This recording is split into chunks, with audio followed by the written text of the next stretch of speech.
On February 24, 2025, the Attorney General of New York announced a settlement worth $16.75 million. The defendant was DoorDash. The crime was tips. Between May 2017 and September 2019, DoorDash had promised its delivery couriers a simple deal. The app guaranteed a minimum payment per order, and any tip a customer added was theirs on top of it, 100%. That was the pitch.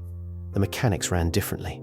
If DoorDash guaranteed $10 and a customer tipped $6, the company simply paid $4 itself and let the tip cover the rest. The courier still received $10 total. The tip had not been added to anything. It had replaced the company's own obligation. More than 11 million orders moved through that model before regulators caught it.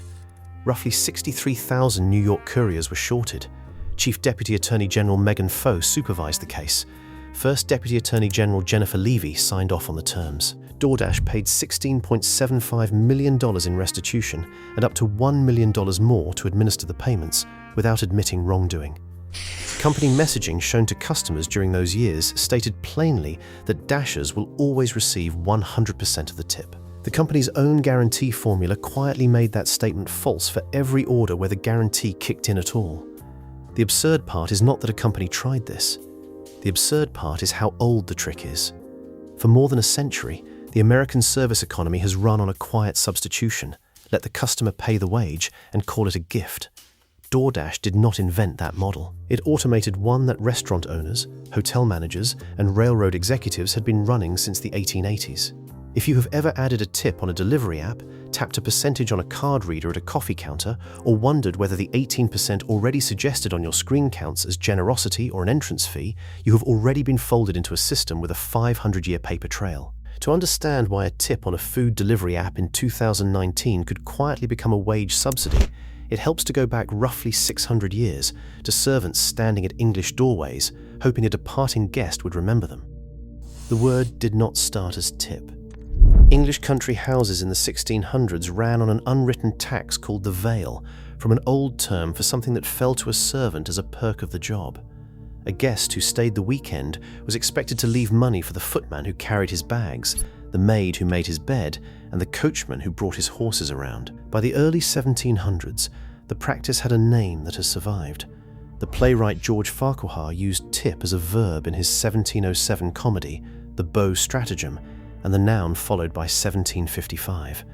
Vails were not charity. They were closer to a toll. Refuse to pay them, and a servant might forget your luggage, delay your carriage, or simply be rude for the rest of your stay. The system grew so aggressive that it produced backlash. English homeowners complained they were hosting guests at a loss because their own servants extracted more in vails from visitors than the household paid them in wages. Some great houses banned the practice outright. Servants pushed back hard enough that the streets of London saw open unrest over it. In 1737, footmen who had been turned away from the pit entrance at the Drury Lane Playhouse, a space they treated as their customary perk while waiting on their employers inside, rioted outside the theatre. Windows were broken. The management called in soldiers. The footmen were not fighting over wages from their employers at all.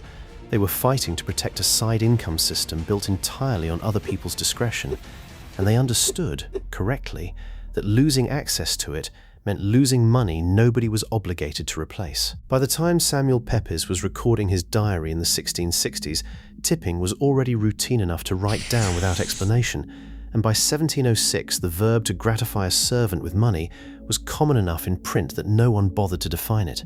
The custom crossed the Atlantic slowly. As early as 1822, the traveller John Howson noted that American tavern waiters were not routinely tipped the way English servants were. By 1839, an American etiquette manual by Eliza Leslie was already listing specific tipping rates for hotel staff in major cities, evidence the custom had taken root well before the Civil War, contrary to a popular modern claim that Americans learned tipping only from freed slavery. What changed after 1865 was not the invention of tipping. It was the scale of who got paid through it and how convenient that became for employers. After the Civil War, the newly reunified country needed a workforce for its hotels, dining cars, and restaurants faster than employers wanted to pay for one. Wealthy Americans traveling in Europe had already picked up the vail habit and brought it home as a mark of sophistication. Hotel and railroad owners noticed something useful. If customers were already willing to hand cash directly to service staff, an employer could simply pay those staff less and let the guest cover the difference. No single boardroom decision created this. It emerged the way monopolies over convenience usually do, one employer at a time discovering that a customer's generosity could substitute for a paycheck, then refusing to go back. Hotels reinforced the pattern through their own pricing structure. Under the American plan, common through the 1800s, a hotel room rate included meals, and staff were paid a wage closer to a living one because tipping played a smaller role in daily transactions. As hotels shifted toward the European plan, a bare room rate, with meals and services billed and tipped separately, dining rooms converted into semi-independent tipped economies inside the same building, and the wage a hotel actually paid its waitstaff shrank accordingly. The company that industrialized the idea was the Pullman Palace Car Company, the maker of the luxury sleeping cars that carried well-off Americans across the country in comfort. George Pullman built his fortune on those rail cars, and he staffed them almost exclusively with black men, many of them born into slavery or the sons of people who had been. By 1915, Pullman porters were paid a base wage of $27.50 a month, worth roughly $835 in today's money, for a job that in practice consumed most of a porter's waking life. Pullman required porters to log around 11,000 miles a month, or roughly 400 hours of continuous railroad duty, to earn that base pay in full. A 1934 federal wage survey found Pullman porters earning about 27.8 cents an hour against a national manufacturing average of 54.8 cents. Porters worked more than 73 hours a week on regular assignments and were expected to be on call around the clock, catching sleep in whatever gap the schedule allowed. Uniforms, food, and lodging costs on the road could eat up to half of what little wage they were paid. Pullman's own investigators, looking into complaints, concluded what any porter could have told them for free. Nobody could live on that salary without tips. The company had built an entire national transportation brand on the assumption that customers, not Pullman, would cover the actual cost of labor. Restaurant owners ran the same play with less polish. As American cities filled with immigrant and black workers competing for service jobs after Reconstruction, employers in diners, hotels, and barbershops began treating tips not as a bonus on top of wages, but as a replacement for them. A waiter's paycheck could be nominal, sometimes nothing at all, because management assumed the public would fund the position instead. The logic was blunt: pay the worker in hope and let strangers write the actual check. Journalist John Speed made the racial mechanics explicit in a 1902 magazine piece, arguing that white Americans tipped black service workers more freely than white ones because a coin handed to a black porter felt to some travelers like a small act of noblesse oblige rather than an ordinary wage payment, reinforcing the exact servility the anti-tipping camp would later call un-American. 5 years later, in 1907, South Carolina Senator Benjamin Tillman made headlines simply for the ordinary act of tipping a black railroad porter, evidence of how tightly the custom had already fused with race in the public imagination by the time the backlash arrived. Not everyone accepted this quietly. By the early 1900s, a genuine American anti-tipping movement had taken shape. And it was not a fringe complaint. It drew support from Mark Twain, from Ralph Waldo Emerson's admirers, from industrialists, including John D. Rockefeller and Andrew Carnegie, who found the practice distasteful on its face. Critics called tipping the vilest of imported vices, flunkyism, and a cancer in the breast of democracy. Their argument was specifically American. In an aristocracy, they said, a servant could accept a gratuity without shame because civility was built into the social order. In a democracy that claimed all citizens as equals, tipping asked a free worker to perform submission for cash, one transaction at a time. The movement's clearest voice was a Georgia-born journalist named William R. Scott, who in 1916 published a book-length polemic called The Itching Palm. Scott called tipping un-American, accused it of manufacturing servility in a country founded to abolish it, and helped push the argument out of magazine columns and into state houses. The Russian revolutionary Leon Trotsky, of all people, is recorded weighing in on the American debate from the opposite direction, calling the country's discomfort with tipping evidence of a peculiar democratic vanity. Americans, he suggested, wanted to believe status did not exist in their society, even while practicing a custom that depended entirely on it. Novelist Mark Twain mocked the practice as an imported affectation years earlier still. None of that commentary passed a single law by itself. What actually moved legislatures was economic pressure from small hoteliers and restaurant owners who resented having customers, rather than management, effectively set staff pay, plus a broader progressive era suspicion of any custom that smelled of European class hierarchy. Between 1909 and 1915, 6 states wrote those objections into law. Washington passed the first ban in 1909, making it a misdemeanor to give or accept a gratuity in the state. Mississippi, Arkansas, Tennessee, South Carolina, and Iowa followed over the next 6 years, some with real teeth. South Carolina's version carried jail time on top of a fine. Trade groups sprang up to enforce the new consensus outside the courtroom too, encouraging hotels and restaurants to post signs telling customers tipping was neither expected nor welcome. Iowa's law, effective July 5, 1915, made it a misdemeanor for hotel, restaurant, barbershop, or transportation employees to accept a tip, with both giver and receiver liable to arrest, a fine between $5 and $25, and up to 10 days in jail. State Representative Arch W. McFarlane of Waterloo had introduced it. Within months, a Waterloo barber named T.J. Donahue was arrested for accepting a 25-cent tip.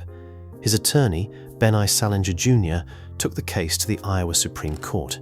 And in February 1916, while that fight was still working through the courts, President Woodrow Wilson and his wife Edith passed through the very state that had criminalized the practice. Mrs. Wilson tipped a cloakroom attendant a quarter and handed a waitress named Peggy Connors a $5 gold piece.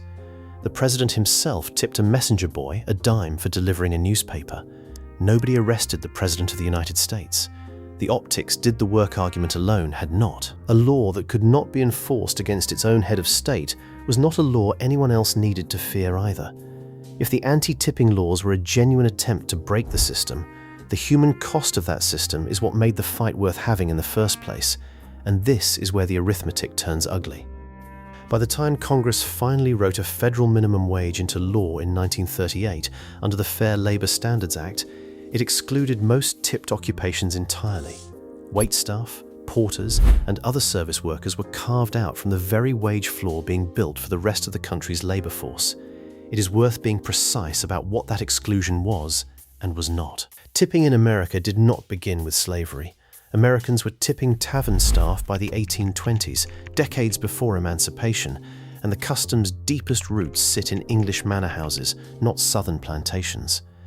But the 1938 exclusion of tipped work from minimum wage protection landed on a labor force reshaped by Reconstruction. Formerly enslaved people and their children concentrated in exactly the service jobs, including porter, waiter, redcap, and barber, that lawmakers chose to leave outside the wage floor.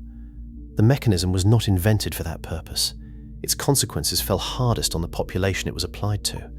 This was not a one-industry problem, and it did not stay in the past. A 2024 Census Bureau working paper titled Tip of the Iceberg, studying restaurant tip reporting from 2005 to 2018, found that reported tip income at full-service restaurants routinely fell short of what card payment records showed customers actually leaving, a gap consistent with employers and workers alike treating tip income as something looser and less accountable than a wage, exactly the ambiguity the 1938 exclusion had built into the system from the start. Modern enforcement actions show the same pattern repeating in individual restaurants a century later.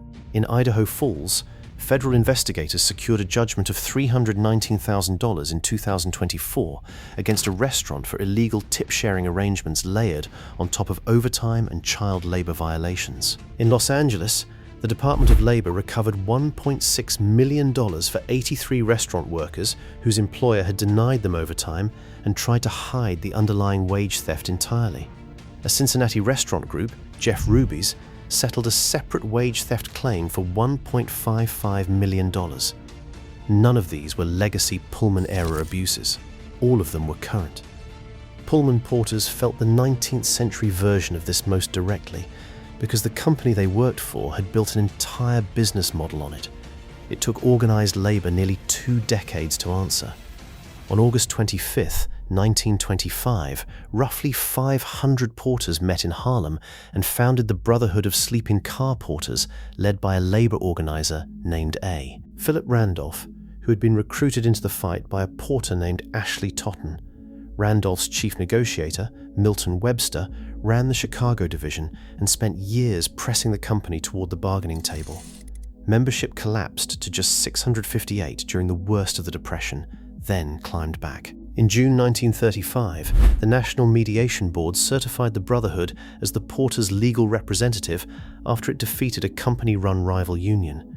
It took 12 more years of pressure before Pullman signed its first contract with the Brotherhood on August 25, 1937, exactly 12 years to the day after the union's founding. That contract established a standard month of 240 hours, time and a half pay past 260 hours, and, after a decade of employment, company-paid uniforms.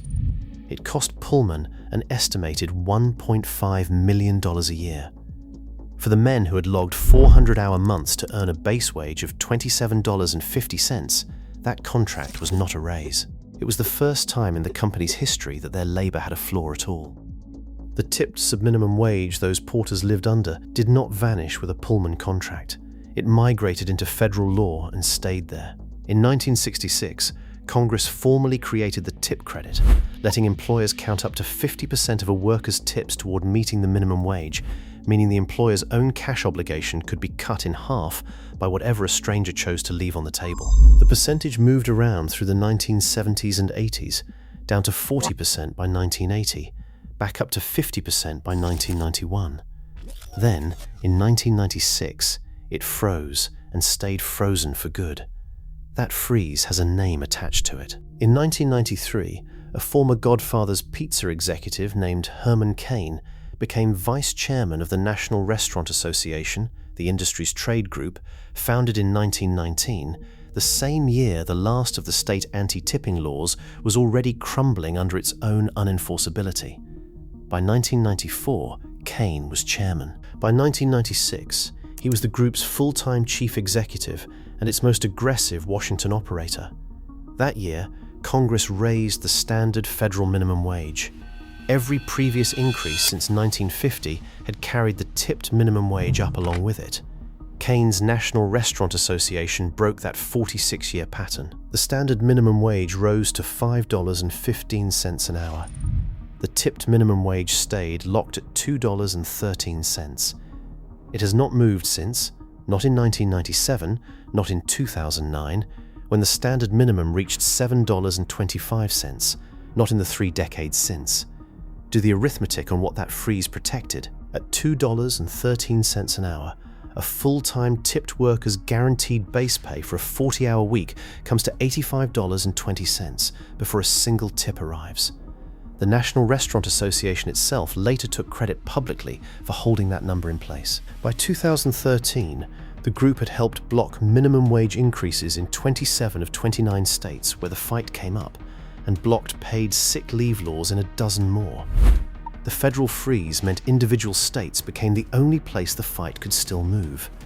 Tipped workers themselves paid the daily cost of the arrangement Cain's association defended. Research from the Institute for Women's Policy Research finds tipped workers in states still using the $2.13 wage report sexual harassment roughly twice as often as tipped workers in states that require full minimum wage before tips. 2/3 of American servers are women. In full-time, year-round work, close to 45% of female servers live below the poverty line, compared with just under 30% of male servers. Black female servers earn roughly 72% of what white male servers make for the same work. None of that is disputed by the industry that benefits from it. It is simply the arithmetic nobody puts on the menu. The anti-tipping laws themselves do not survive long enough to fix any of this. Donahue's Iowa case reaches the state Supreme Court, which strikes the law down, ruling that it discriminates against employees while leaving owners free to accept gratuities of their own. Tipping may be an evil, the court writes, but this does not justify discrimination between classes. Washington's original 1909 ban and its 5 sibling laws meet similar fates in courtroom after courtroom through the early 1920s. By 1926, every state anti-tipping statute on the books has been repealed or struck down. Prohibition, which begins in 1919, accelerates the collapse from the opposite direction. Hotels that had relied on liquor revenue convert their bars into lunch counters and diners almost overnight, expanding exactly the kind of tipped service jobs the old laws had tried to eliminate, at the exact moment those laws are losing in court. The moment the country goes dry, it also goes all in on tipping. By 1942, the US Supreme Court settles the underlying property question, ruling in Williams versus Jacksonville Terminal Company that tips legally belong to the employee who receives them, not the employer who happens to be standing nearby. It is, in its way, the mirror image of the anti-tipping laws. Rather than eliminating the practice, the country's highest court simply formalizes it, treating a tip as the worker's private property the moment a customer hands it over. That ruling protects workers from one kind of theft while leaving the wage structure itself untouched. Employers can no longer confiscate a tip outright, but nothing stops them from paying a lower base wage on the assumption that tips will arrive to fill the gap. The tip credit Congress writes in 1966, and the one Herman Cain's National Restaurant Association freezes in 1996, is the direct descendant of the exact wage-shifting logic Pullman ran on its porters in 1915 and every hotel dining room ran before it. The anti-tipping laws lose. The system they tried to kill simply absorbs the loss and keeps growing. Today, roughly 2.2 million Americans work as servers and bartenders, and millions more work tipped jobs in delivery, salons, hospitality, and ride-hailing. 15 states still pay the federal tipped minimum wage of $2.13 outright. 29 more have raised it partway, but keep a two-tier wage system in place. Only 7 states, Washington, Oregon, California, Nevada, Montana, Minnesota, and Alaska, have eliminated the sub-minimum tipped wage entirely and require the full state minimum before a single tip is counted. The Department of Labor's own enforcement data is not encouraging. Investigators found wage or hour violations at 84% of more than 9,000 restaurants checked, and across an 11-year stretch, more than 66,000 minimum wage violations produced only 10 criminal convictions. The industry itself keeps growing regardless. In 2024, the National Restaurant Association's own economists forecast United States restaurant sales would cross $1.1 trillion for the first time in the country's history. By 2026, that forecast had climbed past $1.5 trillion. Full-service tipping averages sit around 19% nationally today, quick service tipping around 16%, and both numbers have been rising for years, even as the public visibly resents it. A 2025 Bankrate survey finds 63% of Americans hold at least one negative view of tipping today, up from 59% the year before. 41% say tipping culture has become out of control. 38% say they are actively annoyed by the preset tip screens now built into card readers at coffee shops, food trucks, and self-checkout kiosks, screens that did not widely exist a decade ago and now appear at register after register, prompting a tip before the customer has received any service at all. The generational split shows how unstable the current arrangement really is. 84% of baby boomers say they always tip at sit-down restaurants. Among Generation Z, that number drops to 43%. 71% of boomers always tip a hairstylist or barber. Only 25% of Generation Z do the same. 61% of boomers always tip a rideshare driver against 23% of Generation Z. Poverty rates for tipped servers vary just as sharply by geography as by generation. In Hawaii, Nevada, and Washington, states that pay tipped workers the full minimum wage, female server poverty runs between roughly 24 and 26%. In Alabama, Mississippi, and Kansas, all states with a $2.13 minimum wage, it runs between 61 and 63%. That is not a coincidence produced by climate or cost of living. It is the same wage floor decision from 1996, showing up in a different column of the spreadsheet a generation later. Some businesses try walking away from the whole arrangement and find the exit blocked. Restaurateur Danny Meyer eliminates tipping across his Union Square Hospitality Group restaurants in 2015 under a program he calls Hospitality Included, raising menu prices between 15 and 20% to pay staff a flat, higher wage instead. The public does not want it. An industry poll finds 81% of American diners opposed to ending tipping outright, even when it means workers earn more. Roughly 40% of Meijer's experienced front-of-house staff leave rather than work without tips. By July 2020, in the wreckage of pandemic shutdowns that have already forced 95% of USHG's staff into layoffs, Meijer brings tipping back. New York law will not let restaurants share tips with kitchen staff, so bringing tips back is, in his own framing, the only way to get money to cooks at all. The system that outlasted a presidential visit, a Supreme Court ruling, and 6 state legislatures also outlasts one of the restaurant industry's most respected reformers trying to kill it from the inside. None of this is shrinking. The National Restaurant Association projected the industry would employ 15.9 million people in 2025, and a meaningful share of those paychecks are still built, at least in part, on whatever a stranger decides to leave behind. Delivery apps, rideshare platforms, salons, and hospitality venues layer millions more tipped positions on top of that restaurant total, each one running some version of the same arithmetic Pullman ran in 1915. Keep the guaranteed wage as low as the law allows, and let the tip do the rest of the work.